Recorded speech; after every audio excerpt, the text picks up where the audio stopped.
সবকিছু ঠিক থাকলে অন্তর্বর্তীকালীন সরকারের প্রধান উপদেষ্টা ডক্টর মোহাম্মদ ইউনূসের ঘোষণা অনুযায়ী আগামী বছরের ফেব্রুয়ারির প্রথমার্ধে ত্রয়োদশ জাতীয় সংসদ নির্বাচন অনুষ্ঠিত হবে।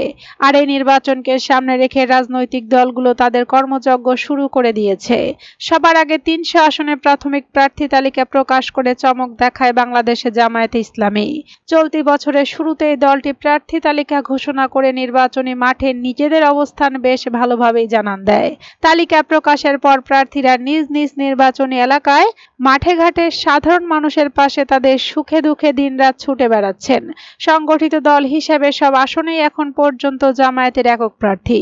এদিকে ৭ দলের শরিকদের জন্য আসন ছাড় এবং বিভিন্ন শ্রেণী পেশার প্রতিনিধিত্ব নিশ্চিত করতে চায় জামায়াত। এর অংশ হিসেবে প্রার্থী তালিকায় যে পরিবর্তন আসছে সেটি চূড়ান্ত করার পর জেলা ও তৃণমূলের নির্বাচনী কমিটিতেও আসবে পরিবর্তন।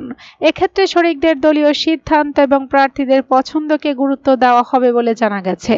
জামায়াত সূত্র জানায়, গত বছরের ৫ আগস্ট ছাত্র জনতার অভ্যুত্থানে ফ্যাসিস্ট হাসিনার পতনের পর থেকেই জামায়াত দেশকে একটি কল্যাণকর রাষ্ট্র হিসেবে গড়ে তুলতে বহুমুখী কার্যক্রম হাতে নেয়। ৫ আগস্ট পরবর্তী ২-৩ দিন দেশে যে বিশৃঙ্খলা অবস্থা ছিল, জামায়াতের নেতাকর্মীরা সে সময় শহর, বন্দর, গ্রাম এবং এলাকায় এলাকায় জনগণের জানমালের নিরাপত্তায় স্বেচ্ছাসেবক হিসাবে দেশের মানুষের পাশে ছিলেন। জানা যায়, দলটি জুলাই শহীদদের পরিবার এবং আহতদের দায়িত্ব নেওয়ার পাশাপাশি নির্বাচনের প্রস্তুতিও নিতে থাকে।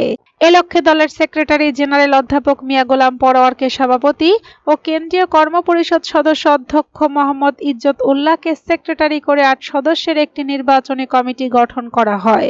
কমিটির বাকি সদস্য হলেন নায়েবে আমির ডক্টর সৈয়দ আব্দুল্লাহ মোহাম্মদ তাহের, সহকারী secretary general Rafiqul Islam Khan, doctor HM. Hamidur Rahman Azad, কর্ম পরিষদ সদস্য অধ্যক্ষ মোহাম্মদ আব্দুর রব, মোহাম্মদ মোবারক হোসাইন ও ঢাকা মহানগরী উত্তরের সহকারী সেক্রেটারি ইয়াসিন আরাফাত। এ কমিটি গঠনের পরপরই সারা দেশের সব মহানগর ও জেলায় নির্বাচন কমিটি গঠন করা হয়।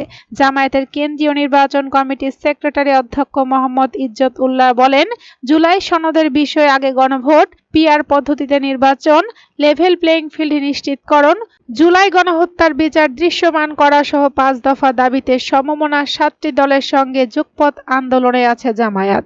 শরিকদের জন্য প্রয়োজনীয় আসন ছাড়বে জামায়াত। এছাড়া মহিলা, অমুসলিম, জুলাই যোদ্ধা, ছাত্র প্রতিনিধি সহ বিভিন্ন শ্রেণী পেশার মানুষকে যুক্ত করার সিদ্ধান্ত নিয়েছে জামায়াত। জামায়াতের নির্বাচনী টিম বর্তমানে প্রার্থী তালিকা চূড়ান্তকরণের কাজ করছে। সেক্ষেত্রে জেলা, উপজেলা, ইউনিয়ন, ওয়ার্ড ও ভোট কেন্দ্র ভিত্তিক নির্বাচনী কমিটি এবং এজেন্ট পরিবর্তন হতে পারে। তিনি বলেন, সারা দেশে আমাদের পূর্ব ঘোষিত প্রার্থীদের ঘিরে তৃণমূল পর্যন্ত যে কমিটি হয়েছে তারা এখন রাত দিন কাজ করছেন।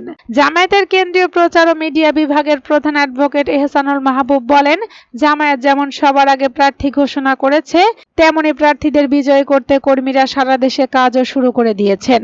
ভোট কেন্দ্র ভিত্তিক পোলিং এজেন্টও ঠিক করে ফেলেছে জামায়াত। এজেন্টদের ১ দফা প্রশিক্ষণ সম্পন্ন হয়েছে।